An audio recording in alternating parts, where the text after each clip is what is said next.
Il docente di religione cattolica e le nuove questioni amministrative a 30 anni dall'intesa.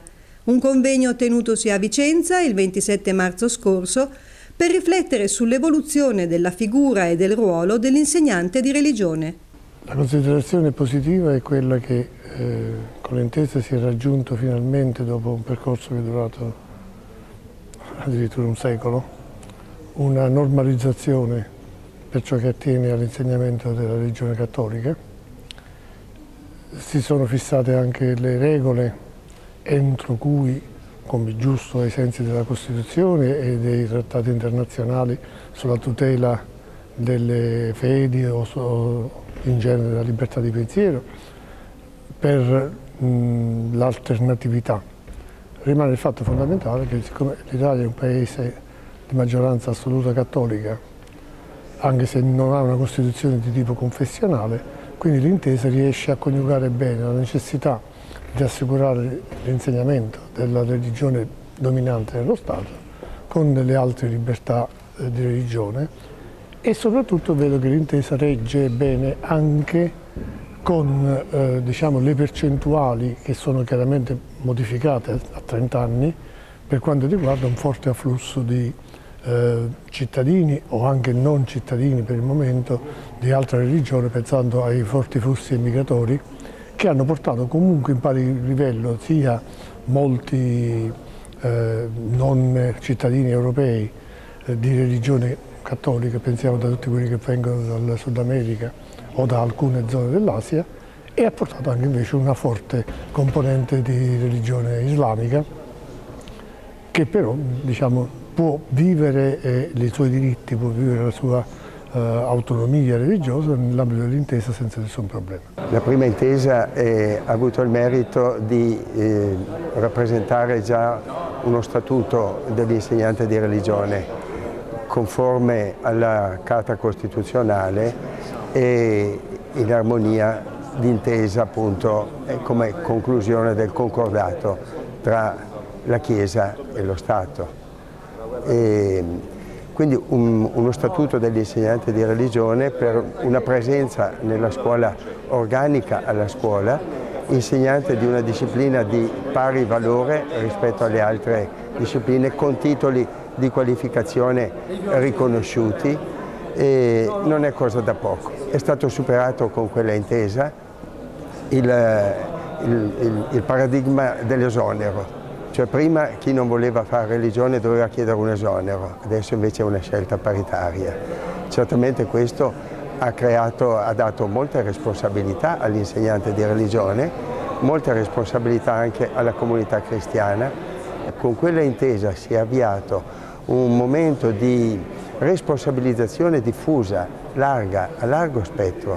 Siamo tutti corresponsabili perché la religione sia una disciplina, una materia nella scuola, sia che si parli della scuola dell'infanzia che delle scuole superiori, sia una materia di tutto riguardo, insegnata da persone preparate, considerata nell'ambito della scuola, con pari considerazione evidentemente anche dei docenti, non al di sopra ma con pari dignità rispetto ai docenti delle varie discipline. In 30 anni anzitutto sono cambiati gli insegnanti di religione, perché 30 anni fa la maggior parte erano sacerdoti religiosi, oggi sono laici, quindi già un frutto dell'intesa è stata la valorizzazione del laicato in questo ruolo, in questo compito così importante e professionalmente qualificato di insegnamento della religione cattolica a scuola.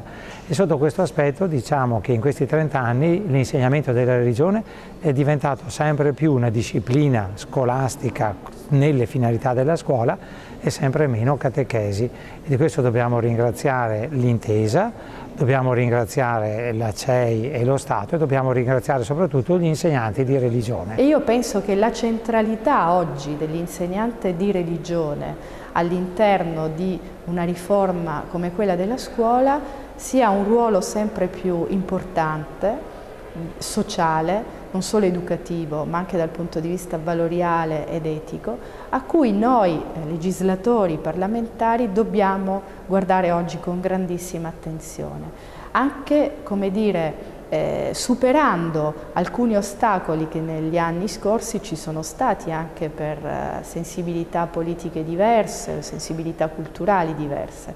Quindi oggi penso che questa riflessione ci permetterà di affrontare meglio nelle aule parlamentari il ruolo nuovo dell'insegnante di religione all'interno di tutta una serie di discipline che sono fondamentali se vogliamo costruire una crescita educativa dell'individuo fin dall'infanzia. Il ruolo fondamentale oggi dell'insegnamento della religione cattolica e di un approccio culturale all'interno delle scuole, pur nel rispetto del contesto che vede oggi una presenza di tanti stranieri di altre religioni, ma c'è un modello educativo e di integrazione e oggi gli insegnanti di religione cattolica hanno questo compito.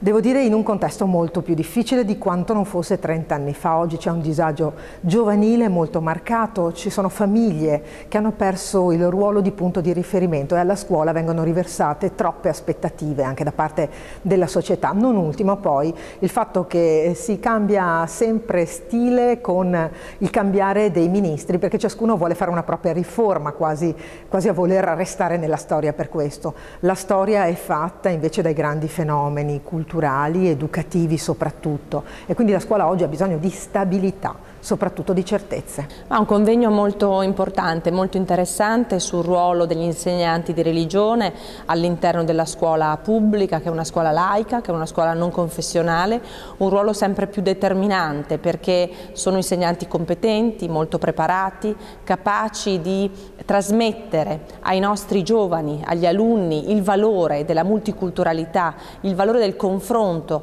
tra le religioni, tra la religione cattolica, tra il cristianesimo e tutte le altre religioni cui appartengono molti degli alunni che ormai compongono le nostre classi. Quindi è un ruolo, quello dell'insegnante di religione, sempre più importante perché è quello di favorire un confronto pacifico, ecco, la bellezza del confronto tra persone che vengono e hanno culture religiose anche diverse. Certo, quello degli insegnanti di religione è sempre stato, come dire, un ruolo poco riconosciuto. Io ritengo che dobbiamo proseguire la battaglia che è stata iniziata dallo SNADIR, che è stata iniziata dai tanti sindacati cui appartengono anche gli insegnanti di religione, le grandi rivendicazioni per una parificazione, per una legittimazione efficace, concreta all'interno anche della prossima buona scuola. Il mio impegno particolare è quello di valorizzare appunto questo insegnamento, perché appunto il valore dell'insegnante di religione deve trovare pieno spazio e legittimità all'interno del collegio dei docenti. Quindi grazie a voi dell'invito e da parte mia il massimo impegno per favorire una piena integrazione. 30 anni dalla prima intesa, l'insegnamento della religione afferma ancora una volta con forza la sua valenza altamente culturale. È un insegnamento che permette ai nostri studenti di comprendere la realtà in cui vivono, di leggere il mondo dal punto di vista della religione, di dare senso e significato alla propria esistenza. Tutto ciò sempre nel rispetto della scelta di avvalersi o non avvalersi. Quindi è un insegnamento che è offerto ai nostri studenti e che i nostri studenti apprezzano. A 30 anni dall'intesa ci ritroviamo oggi a ragionare su un progetto di legge proposto dal governo che riguarda la riforma della scuola, definita la buona scuola. Ecco, in questo progetto noi osserviamo che gli insegnanti di religione non ci sono. Riteniamo che affinché ci sia un progetto di riforma degno di questo nome, di una buona scuola, non si possa non tener conto degli insegnanti di religione. Pertanto riteniamo che occorre anche in questo disegno di legge proposto dal governo tenere presente i docenti di religione. In che modo? In particolare riteniamo che occorra proporre la proroga della graduatoria del 2004 per dare l'opportunità a chi ha partecipato nel precedente concorso di poter essere messo in ruolo. Dall'altra parte bisogna anche proporre un nuovo concorso per dare l'opportunità ai nuovi candidati, a coloro che non hanno partecipato al precedente concorso, di poter essere immessi in ruolo. Sarebbe anche opportuno poter introdurre in questo documento della buona scuola la modalità di valutazione dell'insegnamento della religione come tutte le altre discipline. Quindi a 30 anni dalla prima intesa riteniamo uno statuto giuridico necessario, uno statuto giuridico per i docenti pienamente uguale a quello degli altri docenti, e riteniamo a 30 anni dalla prima intesa una valutazione dell'insegnamento della religione come tutte le altre discipline. Quindi insegnante e insegnamento alla pari degli altri insegnamenti e docenti.